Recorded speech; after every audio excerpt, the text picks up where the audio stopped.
Hello likers, welcome back to our channel. It's me, your fave Malaika. Okay, now let's talk about wrong choice of marriage, agony of mraloy, where we got it wrong, all the same thing.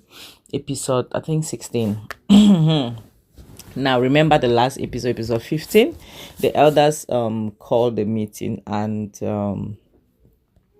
Ejike attended, where they asked him that he has to build a mansion chosen by them for his parents to be buried inside, and his mother will be buried in the middle of the sitting room.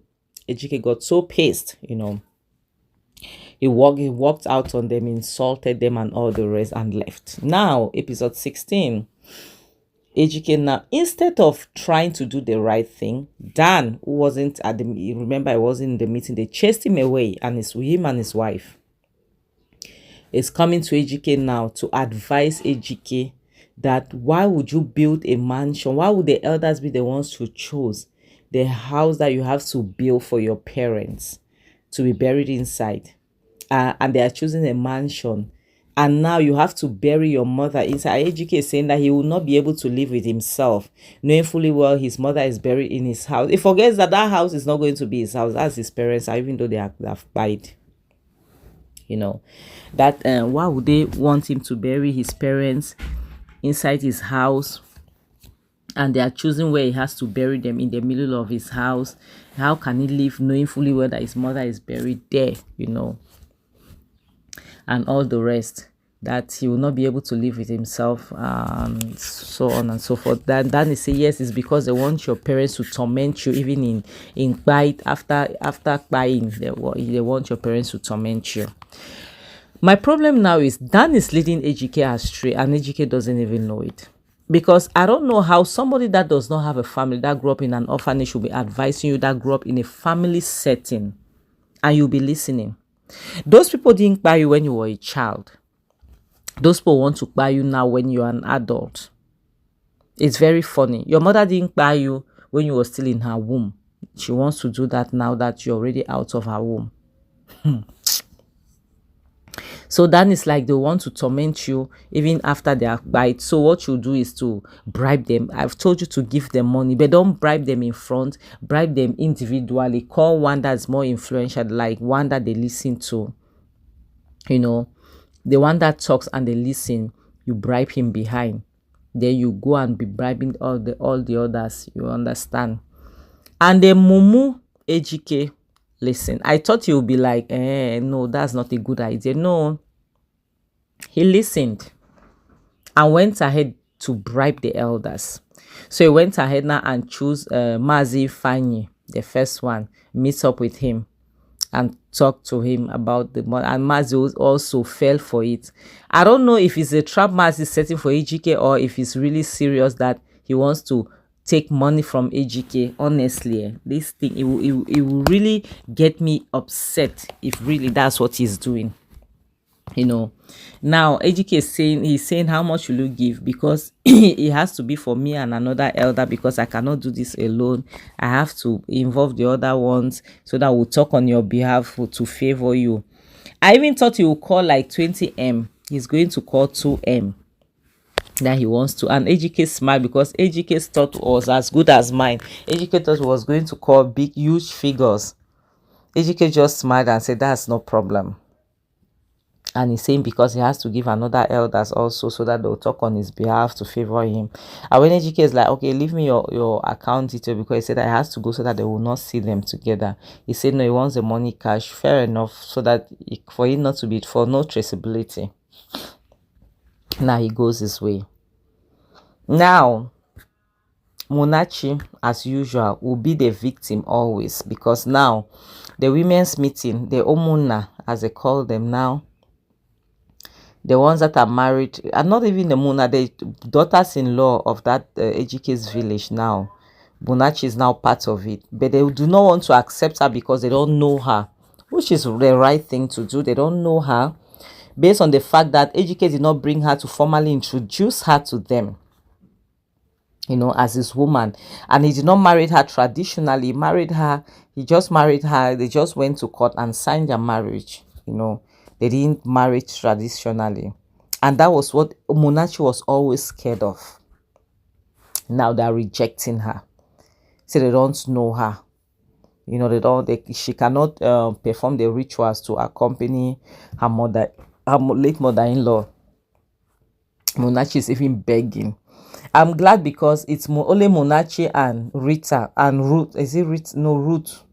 Because if it was that Chioma, she would have spoiled everything. You know, now Munachi is begging, like, please, my mothers, you cannot do this because I tried my best. And thank God for Ejike's uncle's wife, who is saying that no, Munachi was looking after Ejike's mom and they were close. She even invited her the day she was getting married, so that from there they'll do the traditional bet.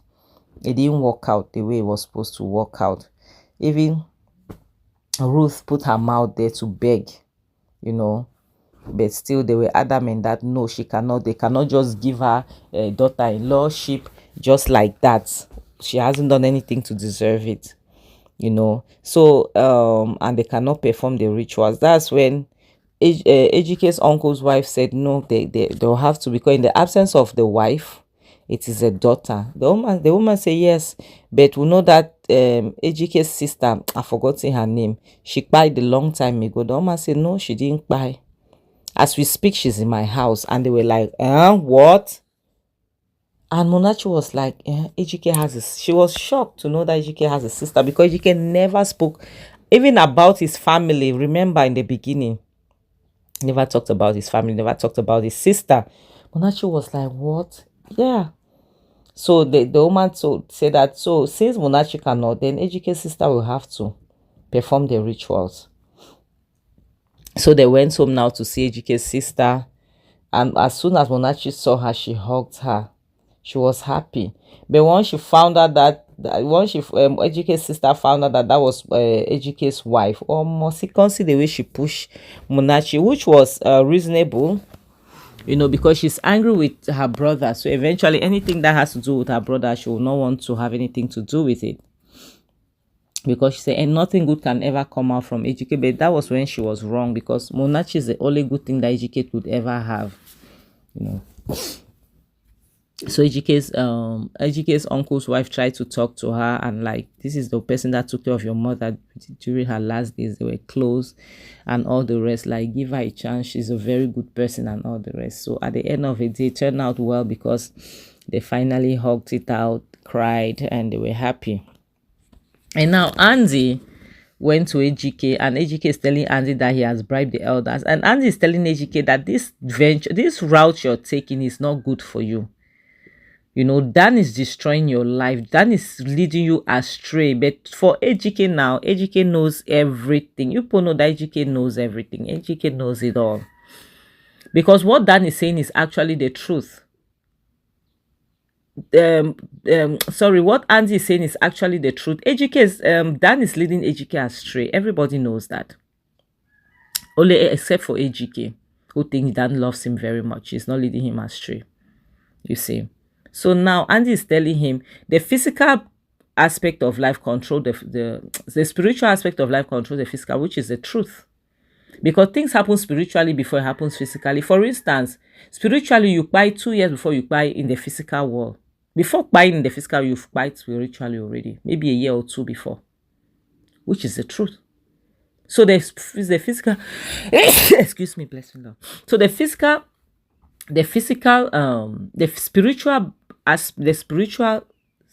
setting of life controls the physical. That's something Ejike doesn't understand, and Andy's trying to make him understand this. That you're not alive by your own means, you're alive by the special grace of God, because he wants you to be alive. If he wants to end you today, he will do that. Ejike is like, are you wishing me to buy? No, he's not. He's like, Andy's like, no, I'm not. I'm just telling you the fact, because you are going astray. You don't know what you're doing. You're becoming something else. I can't recognize you these days. It's like, man, chill. That's nothing. No. Andy was like, you might lose everything. You will not even realize it. You might lose everything without realizing it. You think I'm joking? I'm telling you the truth. I'm not joking. And which is the truth? Which is the pure truth? Ejike is biting more than he can chew. He's chasing away people that really care about him, and he's embracing the one that are bringing him down without even knowing, without realizing it. So, like, as we are going to end this video, please tell me what you all think about it. Please like, comment, subscribe, don't forget to share, don't forget to hit the notification bell so that you'll be the first to be notified whenever I post any new video. And on this point, I have to say, like, guys, take care of yourself, okay? Please protect yourself because the street aren't smiling. On this note, I'll say bye, guys. I love you guys so much. Mwah. Take care.